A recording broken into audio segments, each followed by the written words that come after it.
तरफ नीतीश कुमार जो है नाराज चल रहे थे, तो वही दूसरी तरफ उपेंद्र कुशवाहा को भी मनाने फिर से दिल्ली ले जाया गया। जदयू ने अपनी जो है 57 कैंडिडेट का नाम घोषित कर दिया है और उसमें अनंत सिंह समेत 3 बाहुबलियों का नाम दिया है। मंत्री महेश हजारी के टिकट कटने की सूचना मीडिया में चल रही थी, लेकिन पार्टी ने फिर से उन पर जो है कल्याणपुर से जो है टिकट दे दिया है। लेकिन 2017 में जेडीयू ने महागठबंधन का साथ छोड़ दिया और उन्होंने एनडीए में फिर से गठबंधन करके शामिल हो गए।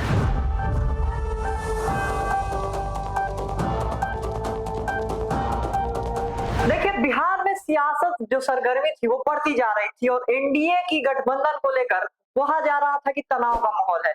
एक तरफ नीतीश कुमार जो है नाराज चल रहे थे, तो वही दूसरी तरफ उपेंद्र कुशवाहा को भी मनाने फिर से दिल्ली ले जाया गया। लेकिन इसी बीच जदयू ने अपने 57 कैंडिडेट्स का जो है नाम जो है अब अनाउंस कर दिया है। आपको बता दें, पहली जो है चरण की नामांकन की प्रक्रिया में मात्र 2 दिन बचा हुआ है। इसी बीच जदयू ने अपनी जो है 57 कैंडिडेट का नाम घोषित कर दिया है और उसमें अनंत सिंह समेत 3 बाहुबलियों का नाम दिया है। जी हाँ, वहीं पर विजय कुमार चौधरी जो नीतीश कुमार के काफी करीबी माने जाते थे, उसके उनके बेटे को जो है चुनाव में उतारने का जो है चर्चा चल रही थी। हालांकि अब उन्हें नहीं उतारा गया है और वो सबसे कम यानी 12 वोटों से 2020 में चुनाव जीते थे। नमस्कार, मेरा नाम कृष्णा कुमार है। आपने देखना शुरू कर दिया है एकदम कड़क। देखिए, जदयू का जो है चुनाव चिन्ह को लेकर के और कैंडिडेट को लेकर के काफी चर्चा चल रही थी। एक तरफ कहा जा रहा था कि नीतीश कुमार जो है भाजपा से नाराज चल रहे हैं, एनडीए गठबंधन में जो है कुछ सीटों को लेकर के 9 सीटों को लेकर के जो है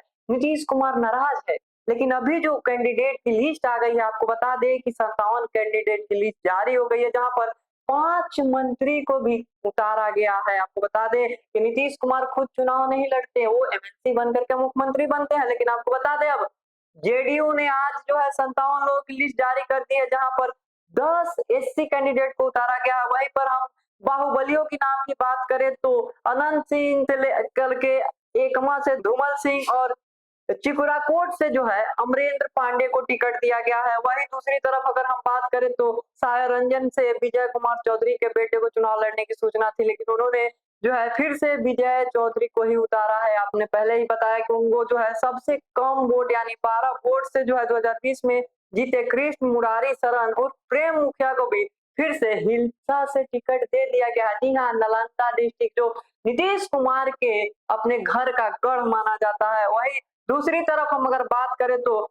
मंत्री महेश हजारी के टिकट कटने की सूचना मीडिया में चल रही थी, लेकिन पार्टी ने फिर से उन पर जो है कल्याणपुर से जो है टिकट दे दिया है। वही 2025 में विधानसभा चुनाव में जेडीयू 101 सीट पर जो है चुनाव लड़ रही है। आपकी बात जो है थोड़ी सी सीट एक कम हुई है। 2020 में जेडीयू ने 115 सीटों पर चुनाव लड़ा था। हालांकि इस बार जो है गठबंधन में लोक जनशक्ति पार्टी रामविलास, जिसके सर्वे सर्वा जो है चिराग पासवान है, उनको 29 सीट दिया गया है, जिसकी वजह से जो है इस बार गठबंधन में थोड़ी कम सीटें मिली है।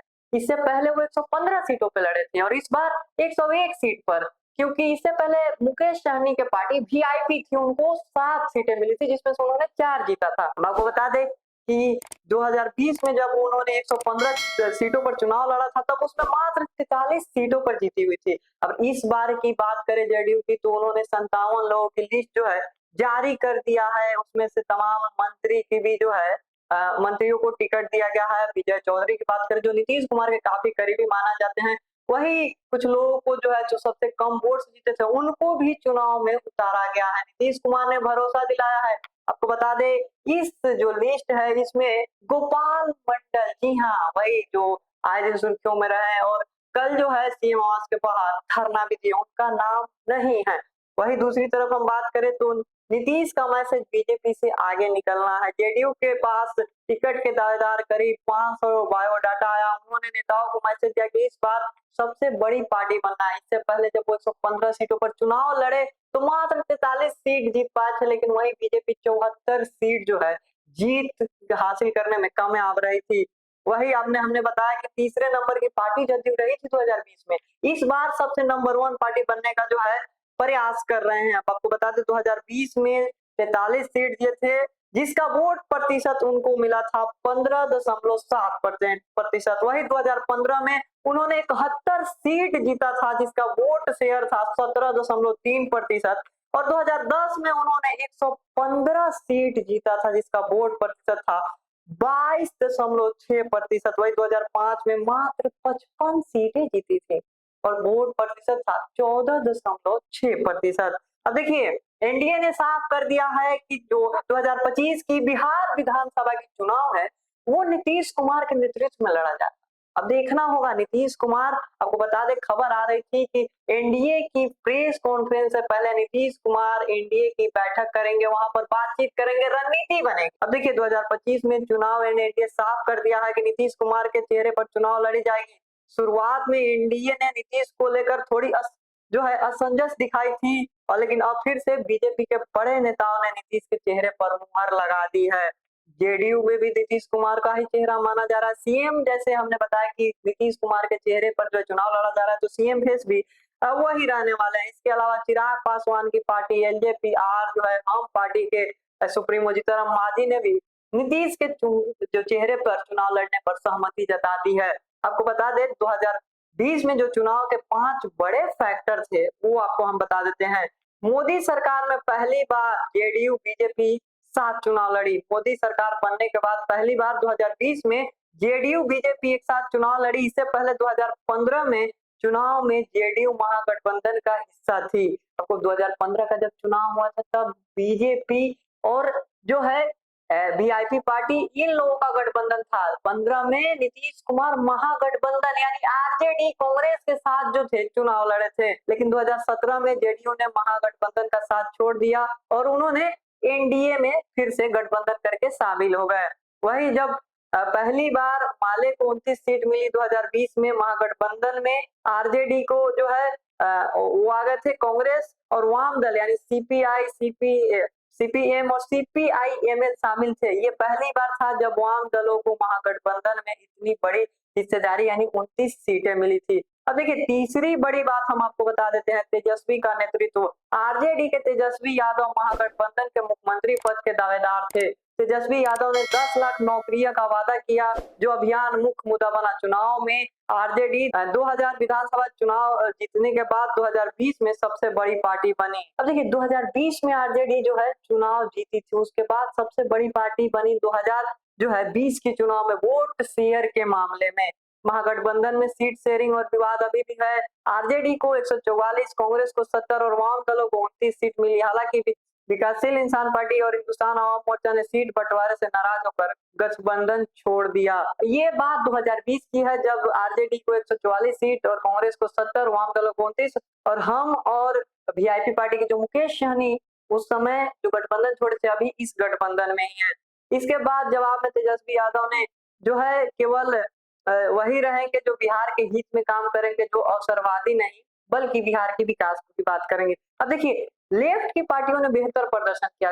जो माले हैं उन्होंने 19 में से 12 सीट जीती कर बेहतर प्रदर्शन किया। वही आम दलों का बिहार में दशकों के बाद अच्छा प्रदर्शन था 2020 में। अब देखिए 2020 की सीट शेयरिंग का हमने बताया कि कैसे जो है जदयू 115 सीटों पर लड़ी थी, बीजेपी 110 सीटों पर लड़ी थी और हम 7 सीटों पर लड़ी थी और वीआईपी 11 सीटों पर लड़ी थी और 4 जीती थी।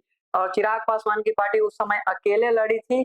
और अब देखिए अब जो है चिराग पासवान की पार्टी जो है महागठबंधन के साथ नहीं है बल्कि वो अकेले चुनाव लड़ी और अब एनडीए के साथ है। अब देखना होगा चुनावी फैक्टर क्या होगा। हालांकि इन सभी 57 कैंडिडेट्स के बारे में हमने आपको बताया, ये लिस्ट जो है जदयू ने जारी कर दी है और जो उम्मीदवार हैं वो भी आपको दिखने को मिल गया।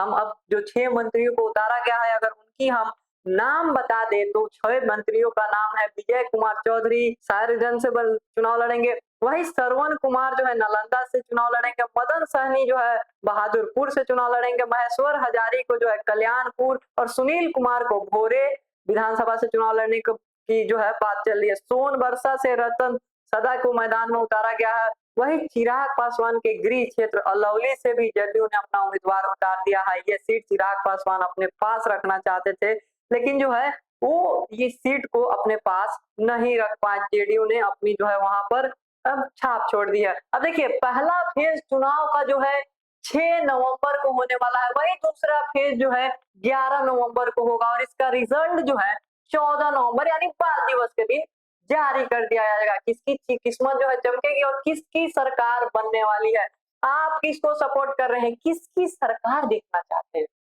क्या लगता है इस बार महागठबंधन में खेसारी लाल यादव की पत्नी भी चुनाव लड़ने की तैयारी करी है, हालांकि वो मानी नहीं है। खेसारी लाल कह रहे हैं कि हम मना रहे हैं। हालांकि जेडीयू के बारे में आप क्या समझते हैं? आपके एरिया में जेडीयू का कितना सपोर्ट है? क्या चाहते हैं जेडीयू का विधायक बने या नहीं बने? आप किसको सपोर्ट करते हैं? इन सारी मुद्दों को लेकर आप क्या सोचते हैं? कमेंट बॉक्स में बताएं और ऐसे ही खबरों के लिए हमारे साथ बने रहे और देखते रहे एकदम कड़ाक। धन्यवाद।